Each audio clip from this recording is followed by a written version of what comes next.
You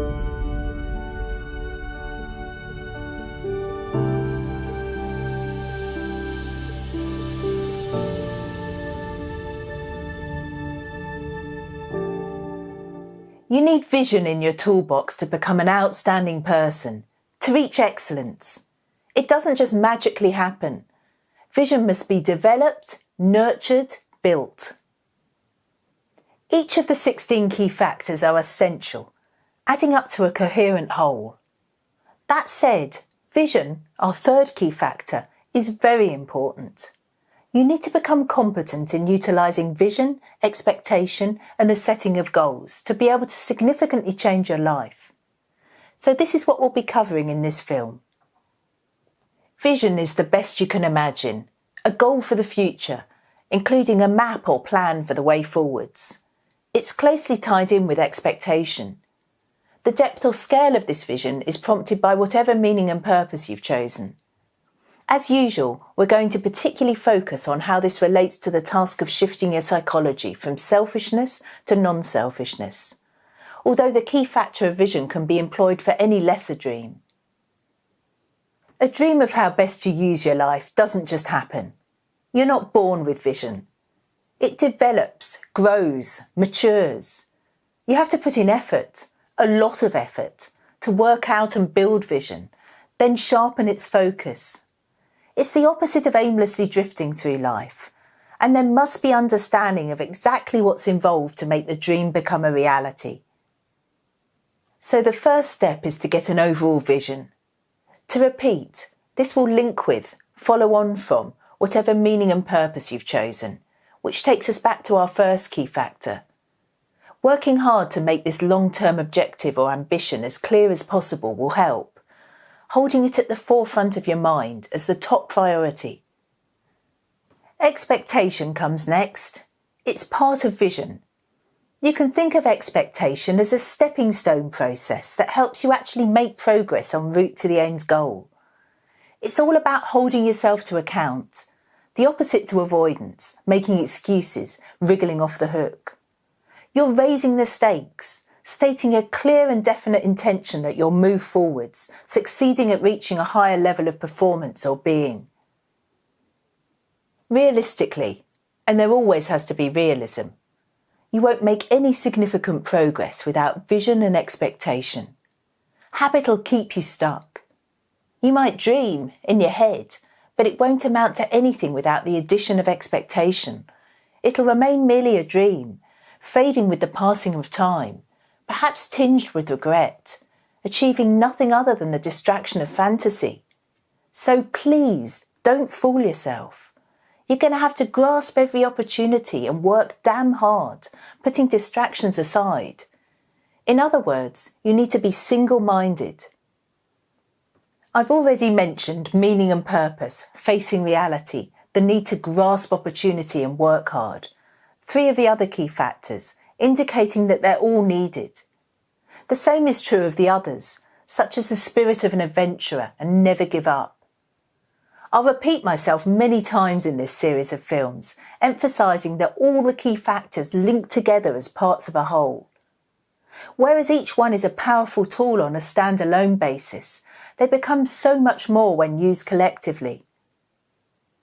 Expectation needs to be sufficiently high, but it mustn't be unrealistic or delusional. Changing is a step-by-step process. Many have been spoilt, used to a soft or easy life with few major challenges. When faced with the real task of shifting from selfishness to non-selfishness, an individual's intentions might be good, but the conditioning of their background is likely to be at odds with facing reality and learning to genuinely excel. So setting expectations unrealistically high and then not putting in the hard work is likely to result in failure. This, in turn, can easily lead to or reinforce thoughts and feelings of "I'm not good enough," a cyclic self-fulfilling prophecy. At the other extreme, pessimists will argue against even bothering to try. They often state that expectation is the route to all heartache and disappointment. And they have a point. You are opening yourself up by daring to be different. especially if you're aiming to bring about a significant shift in psychology. But it's wrong to associate expectation with disappointment. This is a superficial way of looking at it, linked with avoidance and dumbing down, keeping yourself safe. You must think bigger. Nothing ventured, nothing gained. And it's not going to be smooth sailing. You'll mess up at times, needing to learn from your mistakes. Yes, overall, if you don't know what you're doing, you'll ultimately fail. But our process for achieving significant change is real. We do know what we're doing, even if it isn't easy, involving struggle. Vision, as a practical tool for achievement, can be applied to an idea of who you want to be as a person, in much the same way as it's applied to any physical goal. Of course, where there's an outer goal, the benchmarks or key performance indicators are usually blatantly obvious. In sport, for example, there are clear winners and losers, times to beat, leagues to climb, etc. In business, sales targets, profit margins, level of customer satisfaction, and so on, all provide a gauge or standard with which to measure your performance. However, when you're dreaming of inner change, your understanding or mapping of how you are is likely to be hazy or even misleading. It's massively complicated by the problem of avoidance because of excuse making, deflecting blame onto others, minimisation, etc. You'll probably have a distorted view of your current self as a starting point, perhaps because you're arrogant or pumped up. Or, conversely, you might have a tendency to sell yourself short.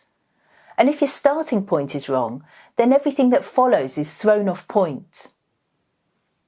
Your understanding needs to be split into two halves, two clear pictures if you like. The first is a vision of who you want to become or be in the future. The second is a no-nonsense view of how you are right now, warts and all. You must be capable of facing reality about yourself, at least to a reasonably high degree, otherwise you'll just fool yourself and get nowhere.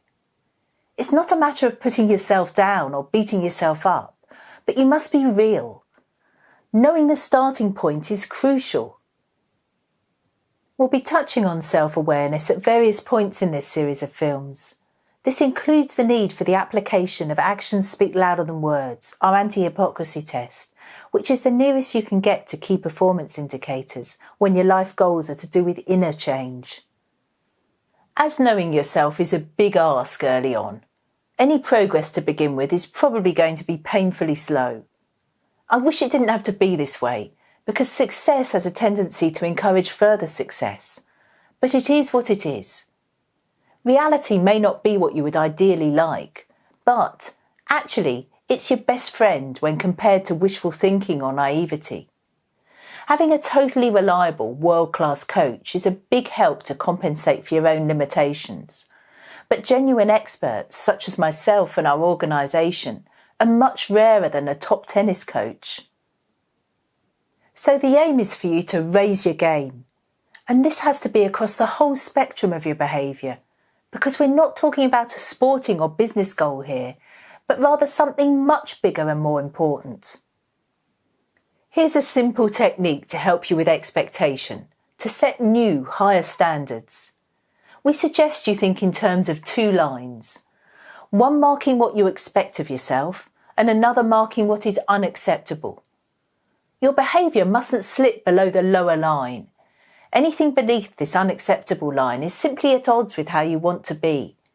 It's the gutter. So you have your bottom line. As it's all about raising expectations, you also need a second or higher line, above which you'll be at or near your very best. You need to aspire towards realistically achieving this higher level of behaviour some, or preferably most, of the time. As you progress, these two lines can be adjusted upwards so as to raise the bar further. This method for assisting expectation allows for a sensible range of behaviour. We fully recognise that you'll have pre-existing strengths and weaknesses, that you're not a robot or a machine. But, that said, there must still be personal responsibility and accountability. Far too many people who have embarked on the aim of inner change have fooled themselves and failed because of the lack of key performance indicators. The avoidance syndrome should never be underestimated. Begin with the end in mind is a common saying. This is vision. But you then need to work backwards from this ultimate goal. Break the long path to success into a number of smaller steps or stages. These should each be challenging, but also manageable. You shouldn't look too far ahead with these short-term or interim targets. A time frame of 3 months for achieving one step or stage is sensible. Deadlines can be a useful addition to combat laziness or complacency. You must expect more from yourself, establishing new habits. Instead of that'll do, there must be I can and will be better. You strive to go beyond existing limitations, making new personal bests, which, when frequently repeated, become your new norms of behaviour. It's all about challenging, then changing what is considered to be normal. Ultimately, it's just a learning process. Later in this series of films, we'll be looking at error-focused learning. This is the best and quickest route to learning. And then you'll be able to link everything together to progress further. The aim is to build a better framework for living, to develop psychological maturity, to make life better for all. Learning is a form of construction, much like building a house or anything. The structure must be sound, with firm foundations, and it must pass the test of time, standing strong against what is thrown at it. What we're talking about is real. If you're using the practical know-how explained in these films for the benefit of all, employing service before self, you might be doing so as part of a team. If not, consider joining our team, because one individual is limited in what they can achieve alone. Anyway, it can be a helpful external pressure when you make yourself accountable to others, as well as embracing personal responsibility in pushing yourself forwards. You're announcing your intent, and this should keep you true to your aim. Applying expectation gets easier with practice, once you've grasped the basics. Part of it is getting used to the idea that change is possible, achievable, and desirable. You increasingly see evidence that you can change. Another part is learning to utilise each and all of our 16 key factors, linking them together. Laziness, complacency, and distractions will threaten to sabotage your dream. To counteract this very real threat, you need to train yourself to hold your vision, your expectations of yourself, at the forefront of your mind. Your vision must dominate, held with you all the time. I mentioned earlier the need to grasp every opportunity and to work hard. This is the subject of our next film in the series, so I'll see you again soon.